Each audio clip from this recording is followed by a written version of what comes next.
आदरणीय मेरे प्रियजनों, हम लक्ष्मण आर्य, संपूर्ण ब्रह्मांड के सम्राट, विराट विष्णु मातृ का पुत्र, तीन लोक चौदापति।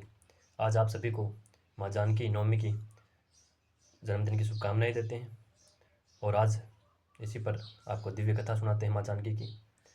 जगत माँ जगदम्बा भवानी दुर्गा स्वरूप त्रेतायुग के अंदर भगवान राम की प्रियतमा प्राण वल्लभा माँ जानकी परम शून्य धाम 22वें ग्रह से 5वें ग्रह पर आई।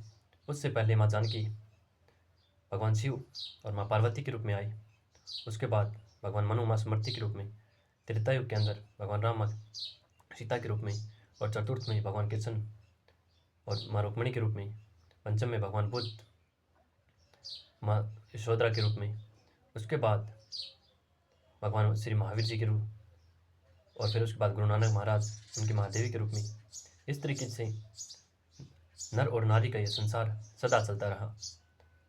इस प्रकृति के दो हिस्से नर और नारी के आधार पर चलता है। इस पूरी दुनिया की दो ही शक्तियाँ, एक शिव और दुर्गा। इस तरीके से संसार चलता है। जब अगर शिव एक तरफा नहीं हो सकते और न ही शक्ति, संपूर्ण दोनों का आदि आदि शक्तियाँ हैं और दोनों मिलकर के संपूर्ण शक्ति बनती हैं, तभी संसार चलता है। अगर हम मनुष्य भी, अगर पुरुष अत्यधिक होगा तो भी नकारात्मकता होगी और नारी महत्वता होगी तो भी नकारात्मकता होगी। दोनों को समान 50-50% के आधार पर विकसित होती है, जिससे हमारा मानव जीवन भी, सांसारिक जीवन भी और आध्यात्मिक जीवन भी एक परम सीमा पर जाकर के संपूर्ण होता है, जिसको हम शिव और शक्ति मिलन कहते हैं।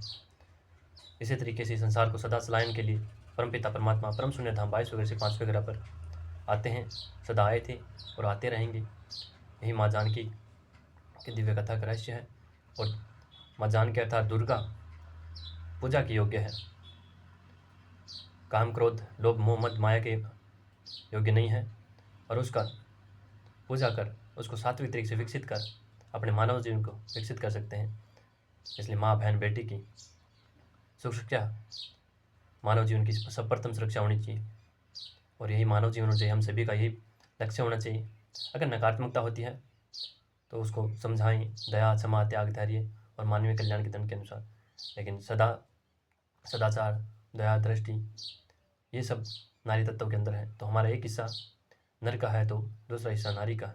इसी तरीके से हमारे शरीर के दो हिस्से बनते हैं और यही संपूर्णता तक हमें लेके जाते हैं, अंतिम परम शून्य तक। तो इसकी खोज करें और अपने मानव जीवन को पाएं। जगत माता भवानी दुर्गा को पूजा करें, उनका अपने मानव जीवन को विकसित करें। इसी के साथ मैं अपने अर्थ को विराम देता हूँ। जय गुरु, जय प्रकृति, जय ब्रह्मांड, तीन लोक में के नाम। जय श्री राम, जय श्री श्याम।